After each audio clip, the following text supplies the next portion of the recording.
welcome back, everybody. If you're just joining us, Starship just successfully deployed its first ever payload. We got 8 of those Starlink simulators out, and now we are expecting the relight of a single Raptor engine. That should be coming up in just a little under a minute.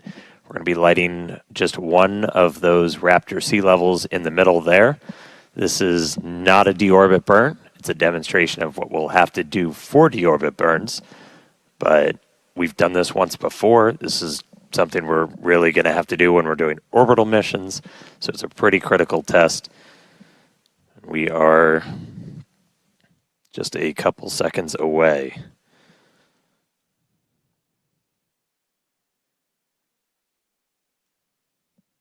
Sorry, we're about 20 seconds away, psych.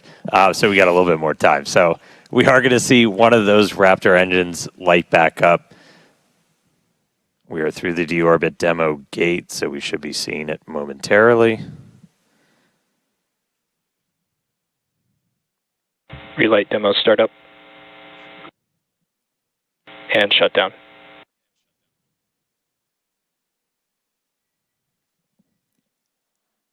All right, looks like we confirmed the relight of one of those center Raptor engines.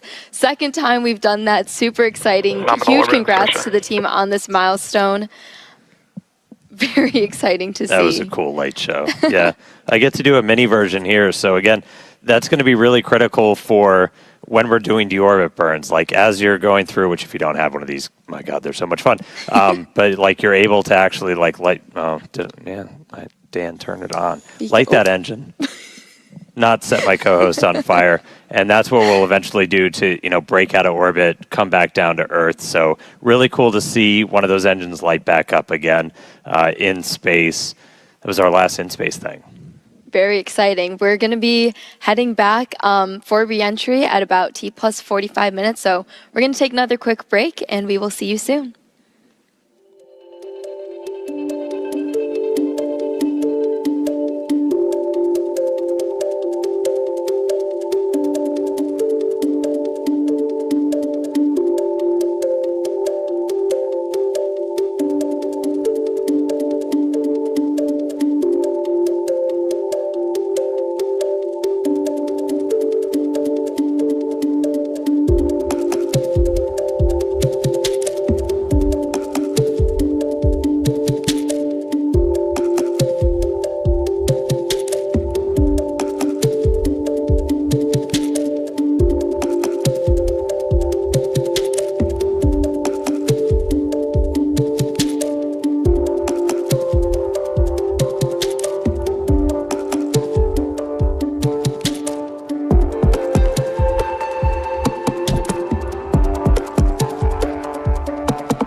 Starship is approaching entry interface.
All right, so we are back. We are about 45 minutes into the 10th flight test of Starship, and as you can see, the light show has started. Re-entry has begun. We are starting to re-enter the Earth's atmosphere. We're moving about 5 times the speed of sound, and we're about to start barreling through the Earth's atmosphere and head for a splashdown in the Indian Ocean. We don't plan to recover the spacecraft today, but if we do make it all the way down to the water, who knows? But the goal of this part of the flight is to learn as much as we can about the ship's heat shield. A fully reusable, rapidly reusable heat shield for a spacecraft has never been done before. It's one of kind of the hardest engineering challenges still out there for us. And so this is a time to really dig in and get that data. Yeah, absolutely. And re-entry is a critical phase of flight, so we'll need information on how the ship's system end up performing. And Starlink will also help us gather as much data as possible, which is really the main reason why we do these flight tests. Starlink provides us with one more path to collect data to help us rapidly iterate on Starship's design. And if the ship manages to make it all the way to re-entry, we'll collect valuable data on the spacecraft flying through the Earth's atmosphere at hypersonic speeds, or more than 5 times the speed of sound. Yeah, throughout history, a lot of times this is when you go into just a complete data and insight blackout, where that plasma sheath builds up around the outside of the spacecraft that blocks all of your signals that are trying to fight through to talk to either satellites out in space or towers down on the ground. Starship's big size kind of gives us awake, but What really helps us punch through is the fact that we're using Starlink. We're operating at just a much higher frequency. That's not what we want to see. So we just saw some of the aft skirt just take a hit.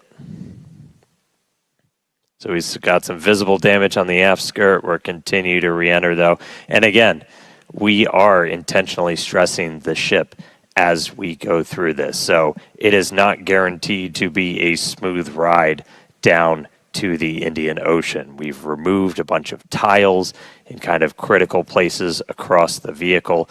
So seeing stuff like that is still valuable to us. We are trying to kind of push this vehicle to the limits to learn what its limits are as we design our next version of Starship. So 47 minutes, 45 seconds into the flight, excitement ticking up a little bit on re-entry already, but the light show is continuing. This re-entry is going to take about 20 minutes or so until our planned splashdown. We were trying to splash down about 1 hour and 6 minutes into the flight. Yeah, and one day Starship is designed to land on Mars where there are obviously no runways or other humans to help us out. So we are doing propulsive landing instead of more traditional means such as parachutes. And propulsive landing enables us to have more rapid reusability with these vehicles. Yeah, the ship itself, it's a little over 50 meters tall. We've got those 6 engines on board, the 3 vacuum, the 3 sea level, and they're down in that aft skirt region, which flaps have control. All right, so at this point, the flaps have control. That means we're getting into a dense enough part of the atmosphere that the flaps can start controlling us. We're not only reliant on those kind of reaction control system thrusters. We're going to continue hearing some callouts as the ship makes its way back to Earth. So when we hear entry max heating and entry max Q, that will mean the ship has made it through the maximum heating and aerodynamic loads it will experience as it returns. So if it makes it through those, we can say we're doing pretty well. I will say I'm happy re-entry cleaned off this camera for us. It was a little dirty from the weather, so thank you, Plasma, for giving us this view as we start coming down.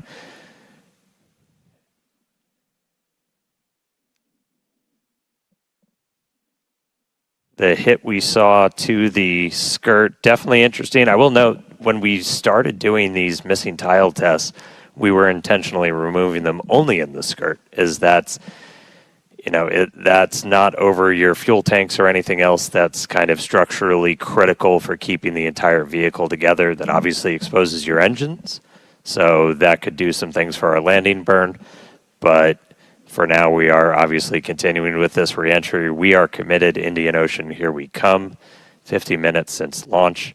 We're going to see those colors start to build up a little bit. We are at the point where we're in dense enough atmosphere that the flaps have control. So about 74 kilometers in altitude.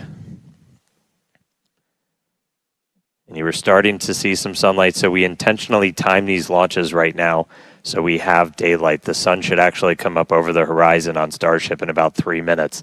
So as we get a little bit further into this re-entry, that inky black below you is going to start to look like clouds and hopefully a bright blue ocean as we make our way down onto the other side of the planet.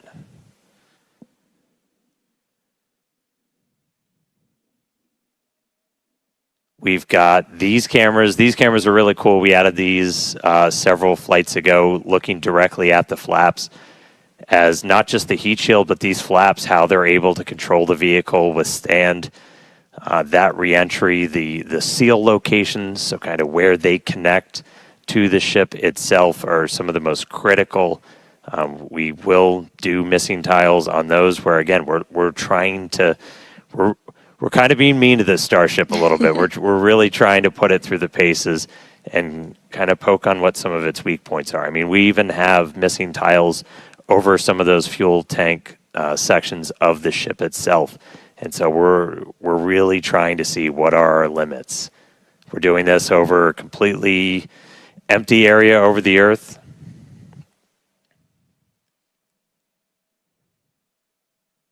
Look at our Raptors there. We are, assuming we make it all the way down to the ocean in one piece, we will attempt a flip and a landing burn. We do have at least one buoy, everybody's favorite camera person, out in the Indian Ocean right now, being powered by Starlink. So that's at our planned landing location. So if we're able to get any live views of the ship, that'll essentially tell you that we nailed our target. Able to do that on our 6th flight test, do it in the daytime, which was really exciting.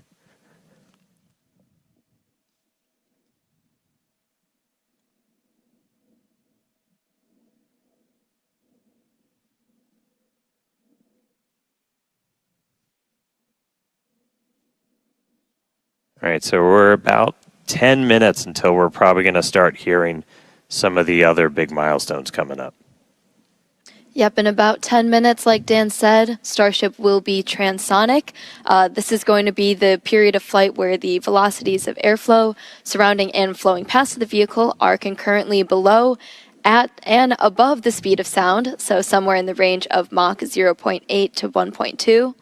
For reference, commercial jets have a range of cruising speeds, but most of them fly at speeds between Mach 0.74 and Mach 0.85, so that's 480 to 575 miles per hour or 770 to 930 kilometers per hour.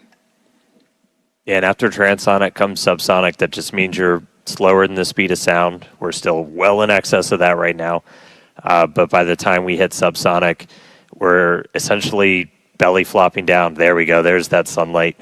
So we're seeing the Earth now come back into view.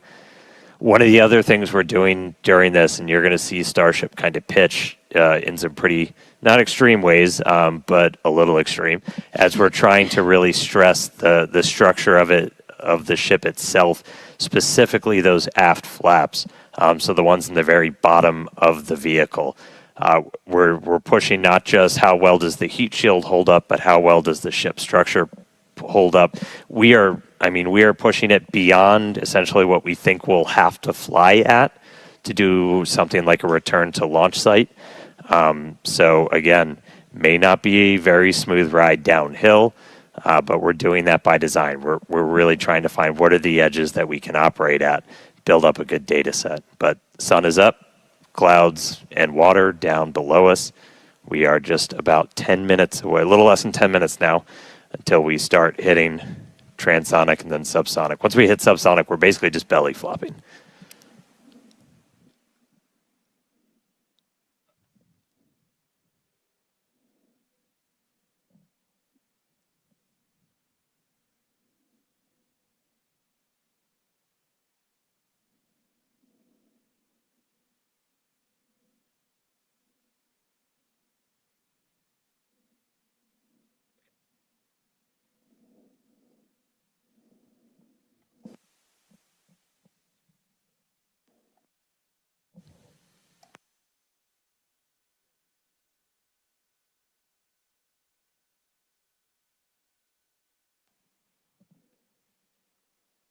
All right, so about 55 and a half minutes in, you can see the sun is up. Again, we intentionally designed these flights to lift off in the evening here so we get these daylight views so we can get as good a video as possible on the ship, assuming we make it all the way down. We've got at least one buoy powered by Starlink that's out there in the landing zone in the Indian Ocean, hopefully giving us a view again.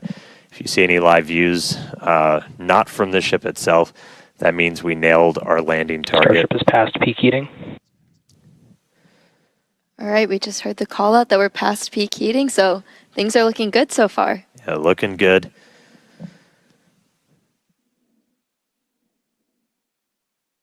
And at this point, again, the flaps are controlling. So this movement you're seeing is that forward flap moving to try and just maintain control, maintain attitude of the vehicle as we're coming down.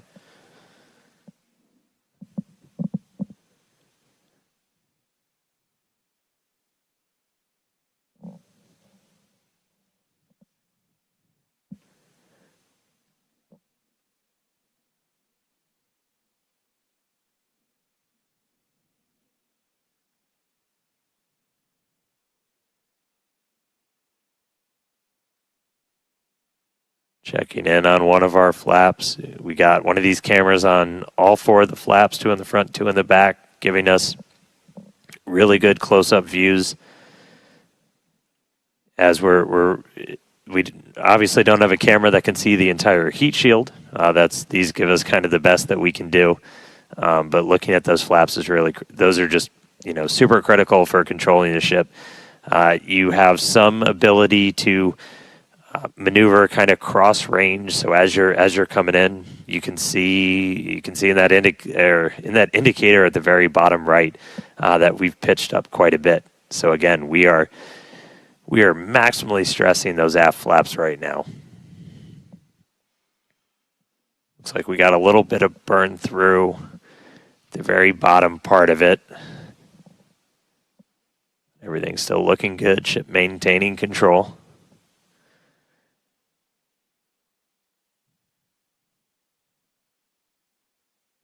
We should be just about 5 minutes away until we hear that we're transonic.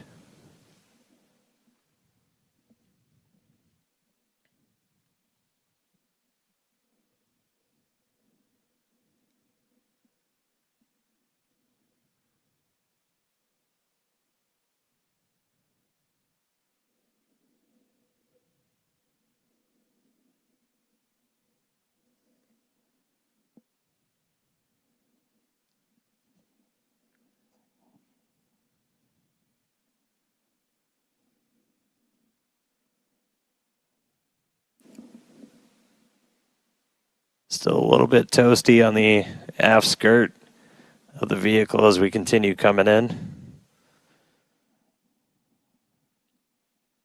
Again, we are intentionally stressing the flaps so we can learn all we can.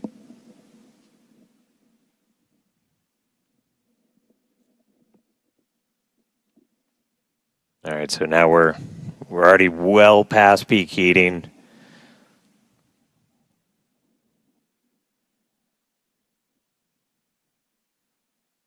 Just about 48, 49, counting down to 48 kilometers in altitude. Expecting that transonic to come, so transitioning between the speed of sound and subsonic slower than the speed of sound in just a little under 4 minutes from now. And right now we've got kind of a lot of forward momentum, a lot of forward velocity, and then eventually by the time we hit subsonic. All right, here we go. So this is what we've been talking about, where we are going to essentially try to fully deploy those aft flaps and really stress them out. So again, this is meant to test the extremes for the vehicle.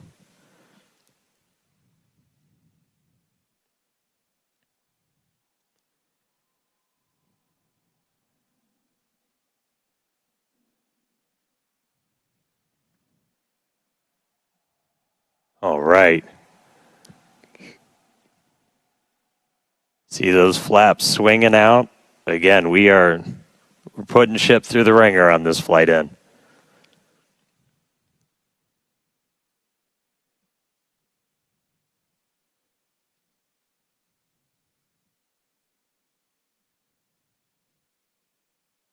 It's like we're still maintaining control.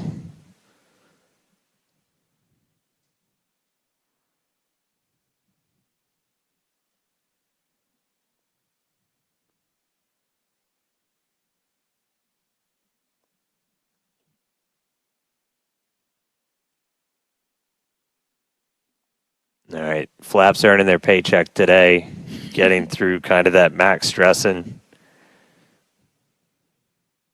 Definitely things looking good so far.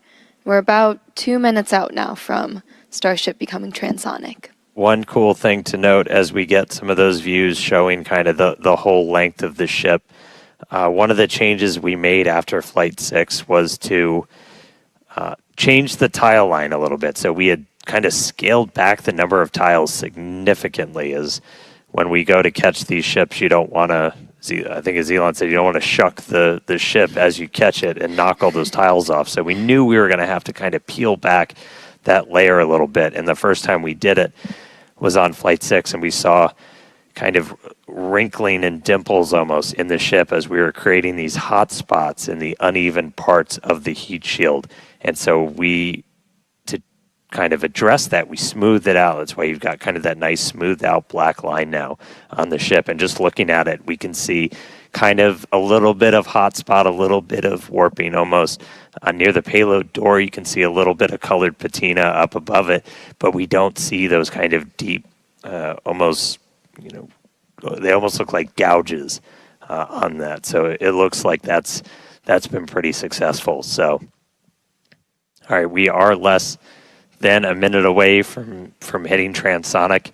Again, pretty soon our forward velocity is going to look like it's kind of falling off a cliff, and Starship will look like it's falling off a cliff as we essentially go into our belly flop. If you watched some of the high altitude tests or suborbital campaigns, we were able to test that. It was a pretty fundamental, like, can this thing actually fly? And we were able to prove that out with that suborbital campaign. And that's what we're about to see shortly here.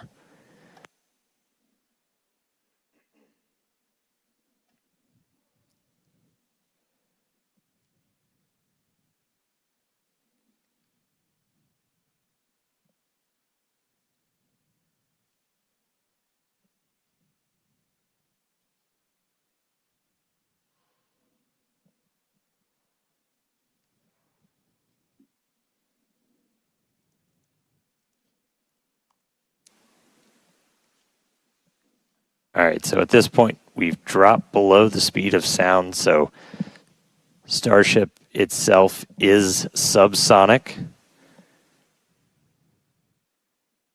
We are starting to chill the engines for a landing burn attempt. Landing flip supposed to start in a little over 2 minutes. Subsonic Indian Ocean, we're on our way. Starship is subsonic. There we go.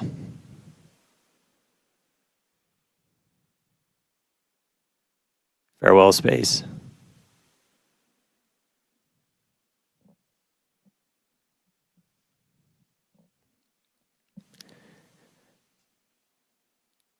All right, so coming up in just a little under 2 minutes, so we're going to do the flip and the burn. So we're only using those 3 center Raptor engines, the sea levels, the ones that can kind of gimbal, that can move around and steer. Dipping the nose down a little bit.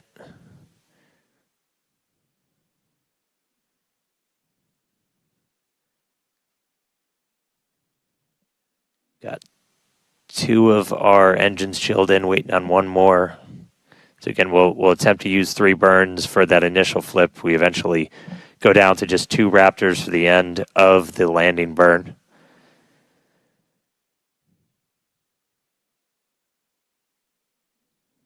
Just about 1 minute now from that landing flip and landing burn start.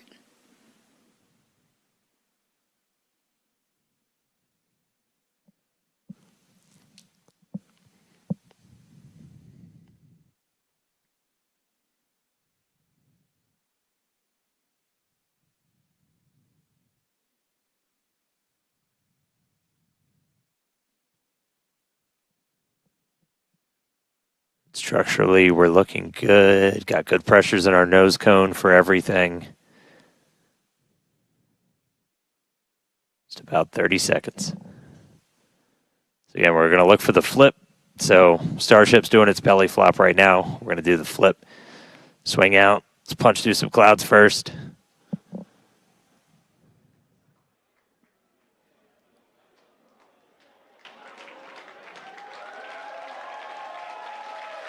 Here we go. Starship landing burn startup.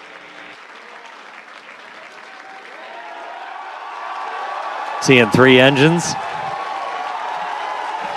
There's our flip. There's a buoy. Oh my God. There's a splashdown. Oh my God.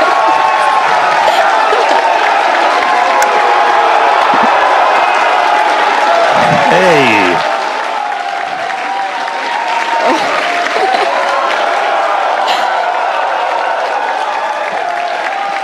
Oh man, yeah. Farewell, Ship 37.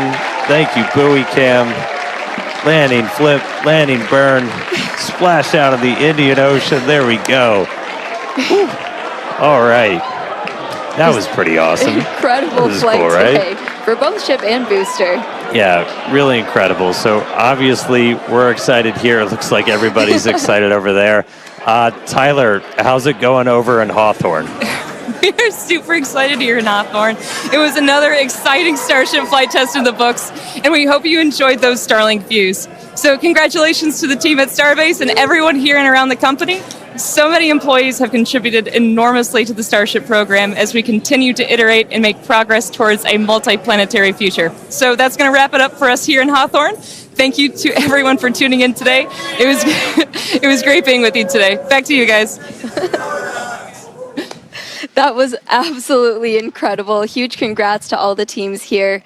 Again, we lifted off from Starbase, Texas, right at the top of our window at 6:30 p.m. Central Time.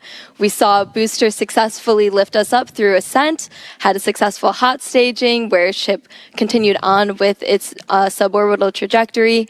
Booster came back down, had that boost back burn, and a successful landing burn with that unique engine configuration as well. Yeah, and then ship continued on its way, made it all the way into space. We got to see first ever payload deploy. So exciting. That was awesome. We got the door open, 8 Starlink simulators deployed, relit that Raptor engine, and then on entry we probably gave it a little bit of extra time in the oven, but made it all the way through re-entry. All 3 engines started up, landing flip, splashdown in the Indian Ocean. Promised maximum excitement, Starship delivered. Most definitely. Congratulations all of our teammates here at SpaceX. It's been a year. Everybody that's worked on this program, this is what we're working for. So big congrats to all of them. Thank you to all of our future customers, too, for your support. And we'd also like to thank the fine people of Cameron County, including the residents of its newest city, Starbase, as well as the Coast Guard, the Federal Aviation Administration, the Government of Mexico, and the Australian Space Agency. Be sure to stay tuned to SpaceX on X for updates, more of the views. This is just a tiny amount of the views. We have so many views that we didn't get to feature on the broadcast. So we're going to be going through that over the next couple of days, and we'll be posting it all there. Yeah, if you're interested in more launch coverage, head on over to spacex.com/launches for the most up-to-date information. In fact, we actually recently rolled out a new departure board featuring our upcoming launches with details like mission name, launch and landing site, and liftoff time. So be sure to check it out. All right. We just launched the world's biggest rocket. Again, dropped a couple satellites off, suborbital.